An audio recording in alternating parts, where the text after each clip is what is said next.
Hi friends, today in this video we will know how to use chatgpt in vscode editor. So without wasting a single bit of time, let's start our video. So for adding chatgpt, click on extensions. Here search chatgpt, click on very first extension, click on install. Here the chatgpt icon is added, click on that, and here search form in HTML. Here you can see the chatgpt is generating the output.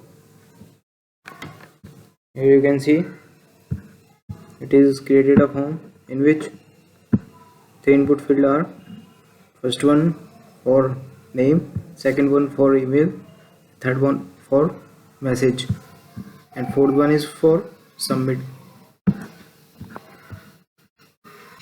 Here you can see it also provided a brief explanation of that form.